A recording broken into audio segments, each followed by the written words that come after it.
Assalamualaikum warahmatullahi wabarakatuh. Kembali lagi dengan aku, Dewi Amelati Soleha, dari Prodi Sistem Informasi Universitas Terbuka dengan nomor NIM 0532873321.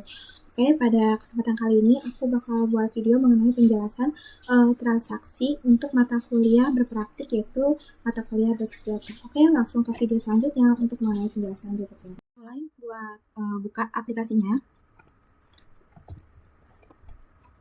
Kemudian kita klik start untuk Apache dan start untuk MySQL. Kemudian kita klik admin.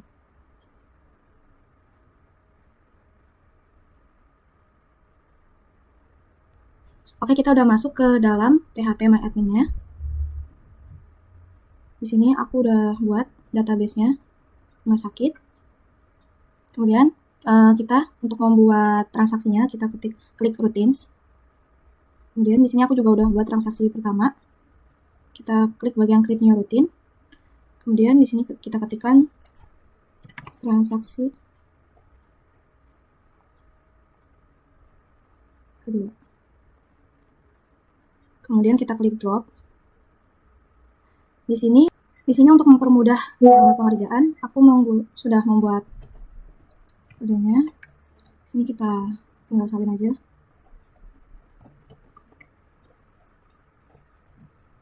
Nah, di dalam kode ini, di dalam query ini, aku udah menuliskan ada bagian begin untuk pembuka dan penutupnya end. Di sini ada start transaction, kemudian ada insert into pasien, ID pasien, dan juga nama pasien. Nah, di sini bawahnya select itu tidak ada commit. Jadi, kita akan melihat perbedaannya nanti setelah kita menggunakan tulisan commit di bawahnya select from pasien. Kemudian kita klik go. Terus kita klik execute. Nah, di sini udah tertambah ya di bagian routines. Di sini ada Rina Brebes dengan jenis kelamin perempuan. Kemudian kita klik bagian tabel pasien. Nah, di sini belum tertambah ya, dikarenakan di dalam query tadi kita belum mengisi di bagian select from pasien itu ada tulisan commit. Nah, kita balik lagi ke database rumah sakit. Kemudian kita klik routines kembali dan kita akan membuat query-nya menggunakan commit. Di sini kita ketikkan transaksi 3. Kemudian kita drop. Nah, di sini kita akan menambahkan commit. Nah, di sini sudah saya ketikkan commit di bawahnya select from pasien. Kemudian di sini kita ubah dulu 8. Kemudian kita klik go lagi dan coba kita execute kembali. Oke. Di sini sama seperti sebelumnya, masih tertambah di dalam database rumah sakit 1. Kemudian kita klik bagian pasien, tabel pasien. Nah, di sini sudah ada ya nama Rina dengan alamat pasien Brebes dan jenis kelamin perempuan. Dikarenakan tadi sebelumnya kita membuat perintah tanpa commit di transaksi kedua, dan di transaksi ketiga kita menggunakan perintah commit. Jadi commit itu gunanya untuk meng-save data yang ingin kita tambahkan atau kita hapuskan atau kita ingin ubah ke dalam tabel pasien. Jadi kalau kita nggak pakai commit, tidak akan mengubah data di dalam tabel. Oke, kita kembali lagi ke rumah sakit. Nah, di sini kita akan membuat rutin kembali dengan perintah rollback. Oke, kita langsung lanjut ke transaksi keempat.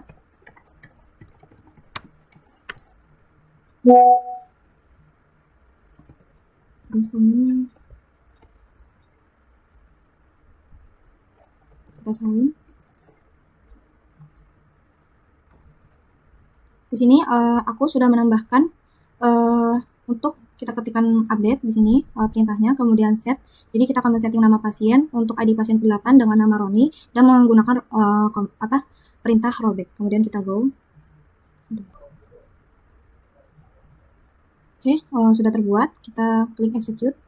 Nah, di sini tadi kan atas nama Roni dengan ID pasien 8 ya, tapi belum berubah karena kita menggunakan perintah rollback. Sama halnya di tabel pasien, tetap tidak berubah ya. Kemudian kita kembali lagi ke database rumah sakit. Kita klik lagi routines. Di sini kita akan menggunakan perintah rollback lagi dengan transaksi kelima.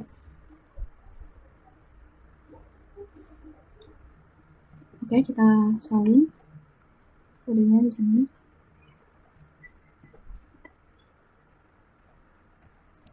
Oke.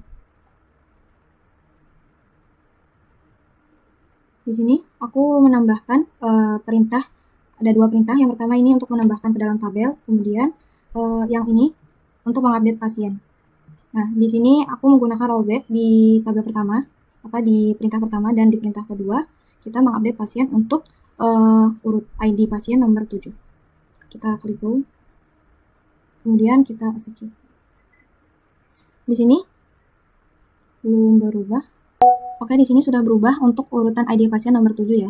Di sini sudah berubah bernama Dimas karena kita mau udah mengupdate perintahnya, mengupdate tabelnya menggunakan update pasien. Kemudian kita lihat di sini di tabel pasien sudah berubah karena nama sebelumnya di ID pasien ke-7 ini adalah namanya Erika.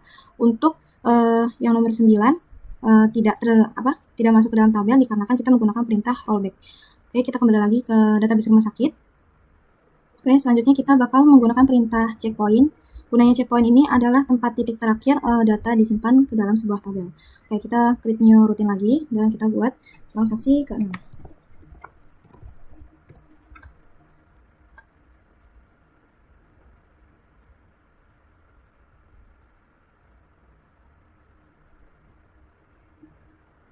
Oke. Sini aku udah buat perintahnya. Oke. Aku jelasin dulu. Di sini aku membuat 3 tabel perintah. Di sini ada 3 insert into untuk pasien nomor ID ke-9 dengan save point pertama. Kemudian ada insert yang kedua yaitu dengan ID pasien ke-10. Aku menggunakan perintah rollback. Kemudian di sini ada insert yang ke bagian ketiga yaitu dengan ID-nya itu 11. Kemudian kita klik go. Sudah berhasil. Kemudian kita klik execute. Di sini sudah masuk untuk nomor ID ke-9 dan ke-11. Yang ke-10 kenapa nggak masuk? Karena kita menggunakan perintah rollback. Jadi yang masuk untuk titik terakhir penyimpanan data yaitu yang ke-9 dan ke-11. Kita klik bagian pasien, tabel pasien. Di sini juga tersimpan untuk ID pasien yang ke-9 dan ke-11. Selanjutnya kita bakal ke perintah trigger. Cuma sebelum kita membuat perintah trigger, aku bakal membuat 2 tabel baru, yaitu tabel obat dan tabel transaksi obat. Aku udah buat kodenya, kita salin. Kita compile, kemudian klik go. Oke, di sini sudah terbuat transaksi obat dan tabel obat. Oke, kemudian kita ke database masuk kembali. Kemudian kita klik ini obat, struktur. Kita akan membuat kode obat dan nama obat sebagai foreign key. Sini kita kasih next. Dan nama obat juga. Oke, kemudian sorry terjadi kesalahan, maaf. Kita harusnya ke tabel transaksi obat. Kemudian kita ke struktur untuk membuat foreign key, ID pasien dan juga ID obat. Sini kita klik index dan oke. Dan ID obat juga termasuk foreign key. Oke, kita akan membuat strukturnya. Kita akan membuat menu relasinya di database rumah sakit, kemudian kita klik more dan ke menu designer. Oke, di sini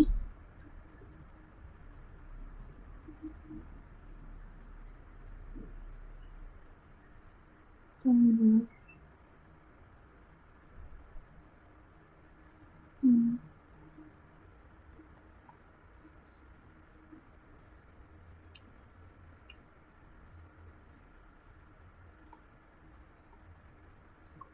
oke, kita bakal dulu.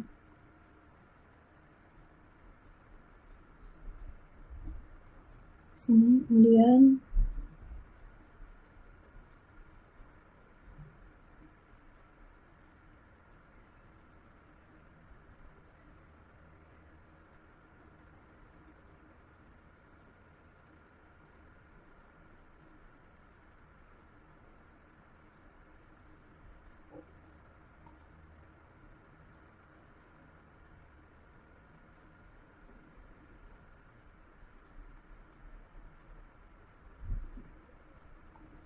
kita transaksi obat sebelah sini. Kita buat relasinya.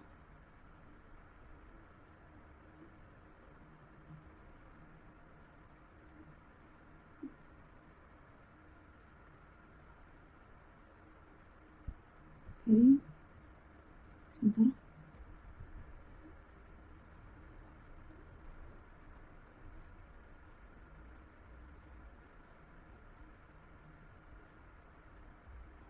Harusnya kita klik save dulu ya tadi.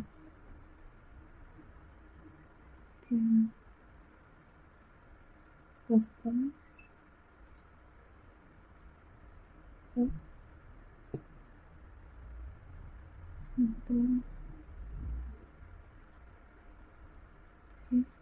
Kemudian sini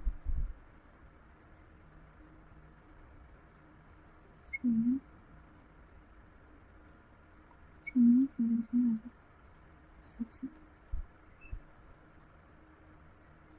Di sini kita save dulu agar tidak berubah.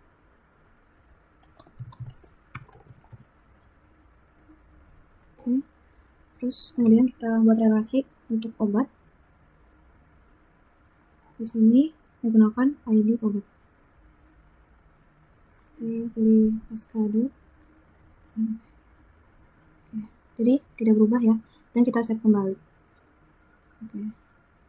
Kemudian kita akan menambahkan data ke tabel obat. Sini kita pilih insert. Kita buat ID obatnya. Di sini 1, kemudian kode obatnya B001. Ini kacin dengan harga 25.000 dengan stok 30. Kemudian di sini tambahkan lagi ID obatnya. Di sini 002 amoxicillin dengan harga 15.000 dengan stok 15. Kemudian kita klik go sini. Kemudian kita tambahkan lagi di sini. Ini 3.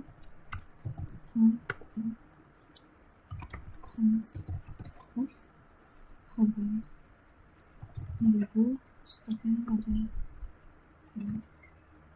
Kemudian kita klik go. Oke, sini sudah tertambah mengenai ID obat atau data obatnya. Oke, kita lihat langsung ke bagian browser. Nah, di sini datanya sudah ada di dalam tabel obat. Kemudian kita akan membuat perintah trigger. Kita kembali lagi ke database rumah sakit. Kemudian kita ke database ke rumah sakit. Kita pilih menu trigger di sini.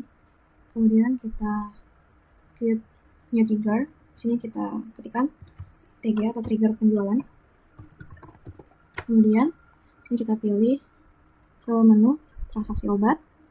Oke, di sini time-nya ada 2 pilihan. Yang pertama tuh before. Before itu dilakukan sebelum sebuah perintah seperti update, insert, dan delete itu dilakukan. Sedangkan after itu ada sebuah perintah yang digunakan seperti insert atau update dan delete itu telah dilaksanakan.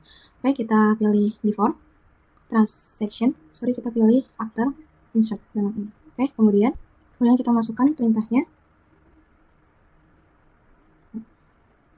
Sini. Kemudian kita klik go. Oke, sini sudah masuk ke dalam tabel trigger. Kemudian kita ke transaksi obat. Kemudian kita oke. Sini kita menambahkan insert. ID transaksinya misalkan kita 1, kemudian ID pasiennya misalkan 3. Jumlah yang dibeli misalkan ada 2 dengan total harga. Kemudian di sini kita ketik 0. Kita sebentar ya. Oke, kita lanjut. Di sini transaksi ke 1, kemudian ID pasiennya ke 3. Kemudian di sini kita pilih ini P2 dengan jumlah 2, kemudian dengan data 0. Oke, di sini sudah terbuat di dalam query-nya. Kemudian kita klik bagian browser. Di sini sudah ada datanya, tabel untuk transaksi obatnya dengan ID transaksi 1, ID pasiennya ketiga, ID obatnya 2, dan jumlah obat yang diambil adalah 2. Kemudian kita masuk ke bagian tabel obat. Nah, di sini untuk sudah berkurang ya untuk tabelnya di ID obat 2 tadi kan yang saya pilih dengan dibeli sekitar 2 dari stoknya 15 menjadi 2. Oke, sekian dari penjelasan saya untuk praktek hari ini mengenai basis data transaksi. Mohon maaf jika banyak kesalahan dalam pengucapan dan kesalahan dalam membuat praktek video. Wassalamualaikum warahmatullahi wabarakatuh.